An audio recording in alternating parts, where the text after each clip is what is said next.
Eita, que segunda-feira boa é essa, minha gente? Segunda-feira onde a gente já começa se dando bem, já começa se classificando para as oitavas de final da Copa do Mundo no Catar. Seleção brasileira venceu a Suíça, esse osso duro, né? Esses caras complicadíssimos, que a seleção na Copa passada, por exemplo, só conseguiu empatar com eles. Os caras são bem complicados, então tem mais é que fazer a festa mesmo. Segundo jogo na Copa, segunda vitória da seleção brasileira, garantido aí nas oitavas de final. Então tá liberada a festa, mas tá liberada a festa para você, torcedor brasileiro que torce pela seleção brasileira. Porque você, torcedor brasileiro, que eu vou dizer aqui que você é supostamente brasileiro, né? Se você aí tá torcendo pela Argentina, não comemora não, vai lá assistir a tua seleção, porque ela ainda não se classificou para a próxima fase. Já o Brasa, nosso Brasa querido, está mais do que classificado.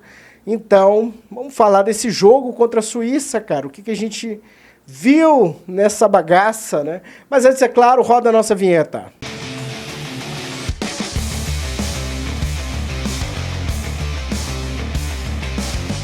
Brasileiros e brasileiras aqui presentes no nosso canal, não esqueçam de fazer a sua inscrição, hein, pessoal? Aproveita aqui, tem um botãozinho aqui, se inscreve no canal e vem acompanhar a Copa no canal do Leanderson Lima.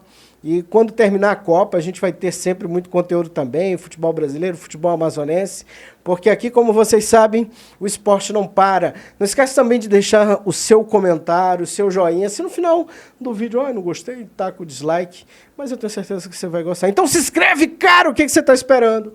Vai lá, se inscreve aí. E vamos falar da nossa seleção, cara, porque estamos classificados. E o primeiro tempo, cara, como é que foi esse primeiro tempo? Eu havia muita expectativa com relação à seleção brasileira por conta da ausência do Neymar e do Danilo.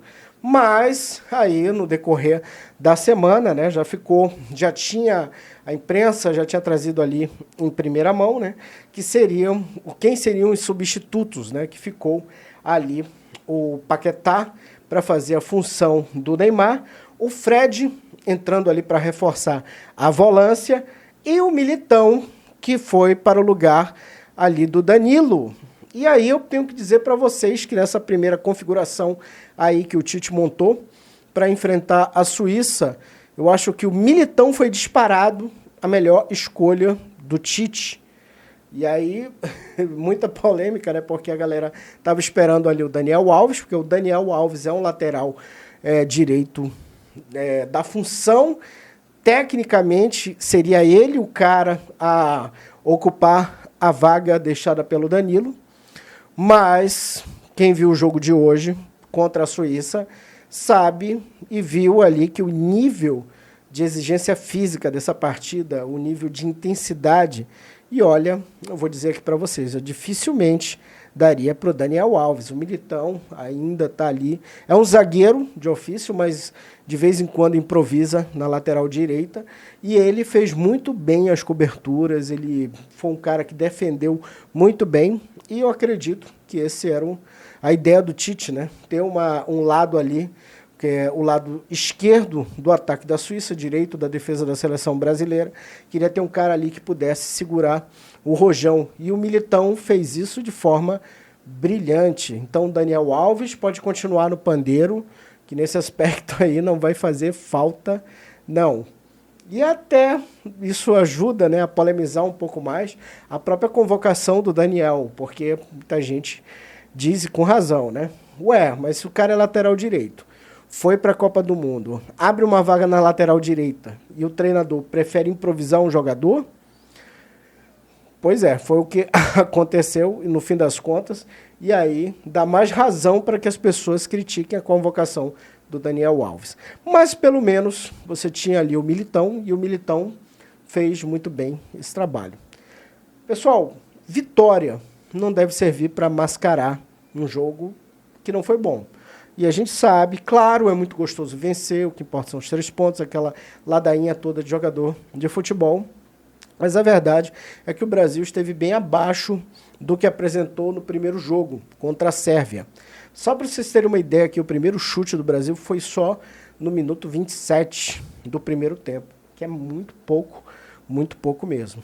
a ter o Paquetá ali no lugar do Neymar, acho que foi uma escolha infeliz do Tite, mas uma escolha que era até certo ponto óbvia, porque ele ia colocar o Fred, né? Perde o Neymar, então ele prefere jogar ali um pouco mais fechadinho, bota um volante como o Fred, mas estava nítido que o Paquetá não tinha condições de fazer ali o papel do Neymar. Então, quando vem para o segundo tempo, o Tite bota a carta na mesa ali e tenta colocar o Rodrigo, né? Saca o Paquetá. Paquetá também, eu acredito que não deve estar muito bem. Teve notícias aí de que ele teve meio doente, aquela coisa toda. E aí coloca o Rodrigo, né? Rodrigo do Real Madrid e Santos, para tentar fazer essa ligação, né? Para fazer essa função ali que o Neymar cobria. E o Rodrigo, pessoal, aquela coisa, apesar de ter jogado já nessa posição, ele é um atacante. Ele é um atacante, é um cara que tem um bom diálogo ali na comissão de frente, mas não é esse cara, ainda não é esse cara que vinha ali para ajudar a construir a jogada. Essa é uma coisa que a gente tem que relatar. Eu preferia, por exemplo, num jogo de hoje, eu acho que o jogo de hoje tinha a cara do Everton Ribeiro, porque é aquele jogador que se movimenta muito bem ali entre as linhas, é um cara que poderia criar muito mais jogadas ali, mas o Tite optou pelo Rodrigo. E no primeiro momento ali do segundo tempo, acaba que o time vai perdendo meio campo. E o Tite sentiu isso, perdeu meio campo e fez mais uma alteração ali que eu acho que acaba consertando ali o problema.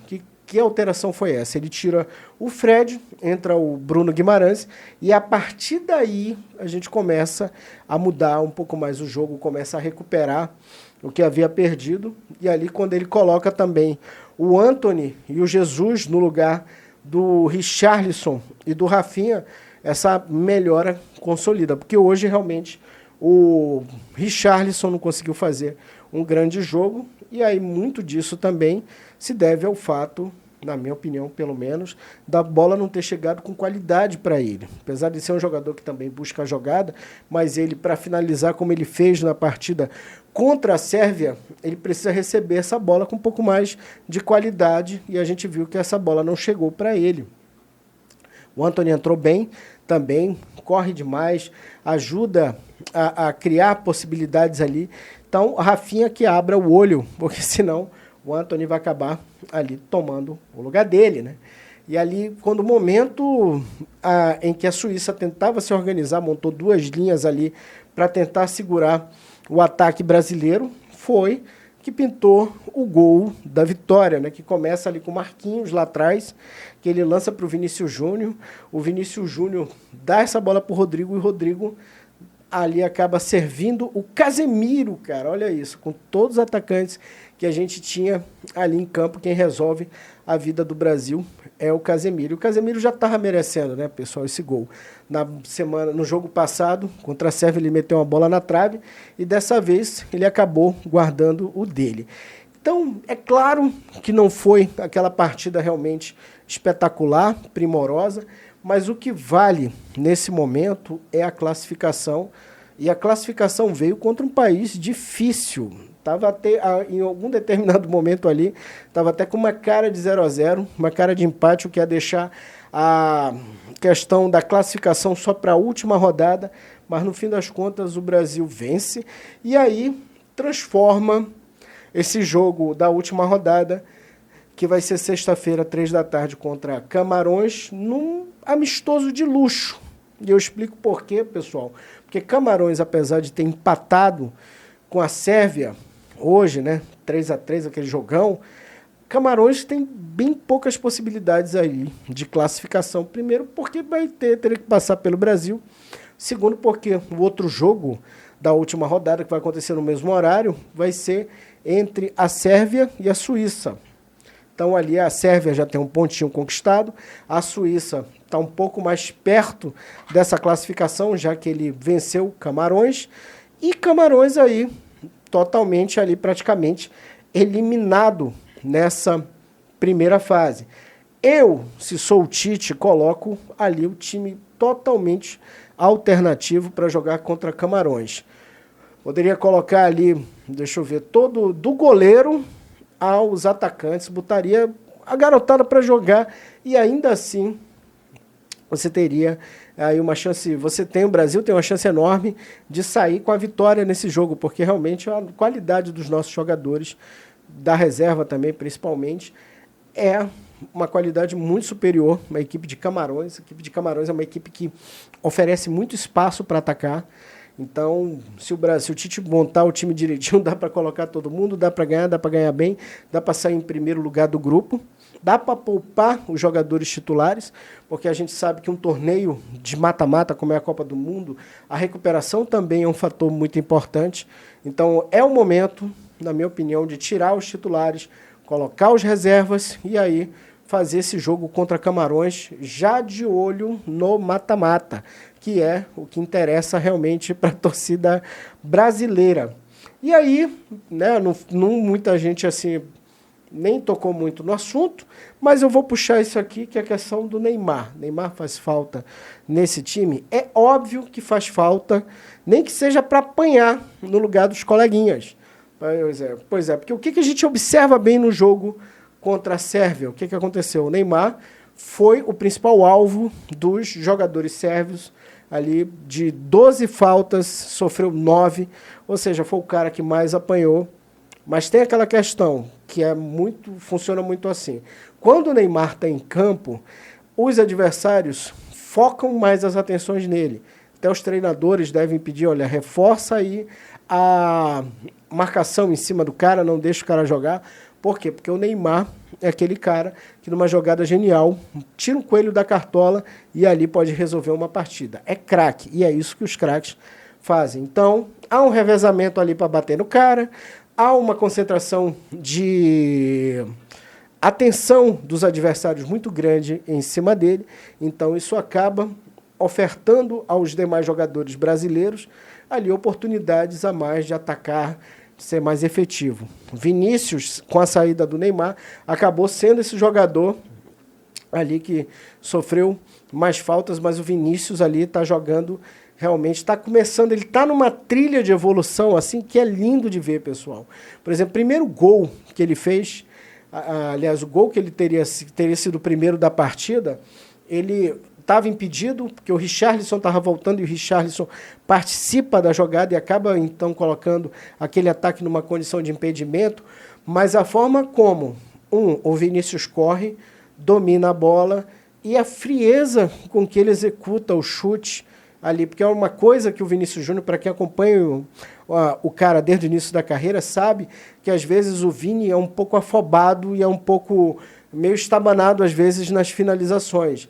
Então, isso é uma coisa que pegou muito quando ele chegou ao Real Madrid. No Flamengo, às vezes ele perdia bastante gol assim. Vinha numa velocidade incrível, drible e tudo mais, mas tinha esse pecado na hora da finalização. E naquela jogada, o que a gente observa? Que o Vini vai chegando e ele levanta a cabeça, ele olha, vai com muita frieza e finaliza no canto, olha para o goleiro, ou seja, fez tudo certinho. Então, esse menino está num caminho de evolução que a gente pode dizer aqui com todas as letras, sem medo de errar, que esse rapaz é o futuro da seleção brasileira. Ele é um cara que tem muito a entregar ao futebol e ele está numa trilha ali de evolução, entendeu? Isso é muito bacana mesmo. Então, eu acho que nesse geral, agora encerrando aqui a parte que cabe ao Vini Júnior, mas acho que no geral é isso. Brasil, se eu tivesse que dar uma nota, daria uma nota 7, porque num jogo difícil, onde você consegue uma classificação, merece ali um pouquinho mais, uma notinha, pelo menos um pontinho a mais. Porém, né, preocupa ainda achar essa formação, achar o time ideal sem o Neymar. O importante agora é que o Tite tem uma boa semana aí, até sexta-feira, pela frente para treinar. O Neymar também tem mais tempo aí para se recuperar. No primeiro momento, já tinha gente achando que ele poderia jogar contra Camarões. Eu não cometeria essa loucura de colocar o Neymar contra Camarões, até porque, como eu disse para vocês, a vida nesse momento ali da seleção está resolvida. É hora de recuperar o Neymar para jogos mais duros, principalmente para aqueles jogos que devem pintar ali a partir das quartas de final, que é quando o bicho pega, que é quando a gente realmente separa os homens dos meninos. É isso, pessoal. Vou ficando por aqui e torcendo muito pela nossa seleção, porque Copa do Mundo é isso, é emoção. Às vezes não dá para fazer aquele jogo primoroso, mas a vitória tem que sair. Eu me lembro aqui de muitos jogos que eu já acompanhei ao longo da minha vida, por exemplo, aqui, 1994, Copa do Mundo dos Estados Unidos, Brasil e Estados Unidos, os donos da casa, dia 4 de julho. Se você pegar aquele jogo ali, foi um jogo desastroso assim para o Brasil, a começar pela questão da expulsão do Leonardo, quando ele dá aquela cotovelada no Ramos, e é expulso, só que aquela coisa, jogo duro, jogo feio, mas no final o Brasil foi lá e venceu. Teve outras partidas, por exemplo, partidaço como foi Brasil e Holanda, nessa mesma Copa, nas quartas de final, o Brasil faz um primeiro tempo primoroso, um segundo tempo desastroso, como toma 2 gols assim de forma boba, mas aí com aquele golaço do Branco, consegue ali reverter e consegue se classificar para a semifinal. Dá um pulo agora, por exemplo, a Copa de 2002, a gente teve também aquele jogo com a Turquia, jogo dificílimo, cara, contra a Turquia, que o Ronaldo resolve ali com gol de biquinho, né? Então, Copa do Mundo é isso. Nem sempre você vai conseguir uma performance espetacular, um jogo de dizer assim, uau, jogo de tirar o chapéu. Às vezes até uma final mesmo, você define, como a gente definiu em 94 nos pênaltis. Então, é isso. É um luxo, às vezes, quando você consegue ganhar, como foi na Copa do Mundo de 1970, com uma exibição de gala, como foi aquela final contra a Itália, com todos aqueles craques inesquecíveis, Pelé, Tostão, Rivelino. Enfim, aquilo ali é uma coisa que só acontece uma vez, acho que a cada 1000 anos. Importante nesse caso, então, é vencer. Estamos na próxima fase. Vamos jogar contra Camarões só para pegar ali o primeiro lugar do grupo e para fazer esse amistoso de luxo que eu acredito que a seleção brasileira precisa. Vou ficando por aqui. Não esquece de se inscrever no nosso canal. Vem comigo, porque aqui o esporte não para.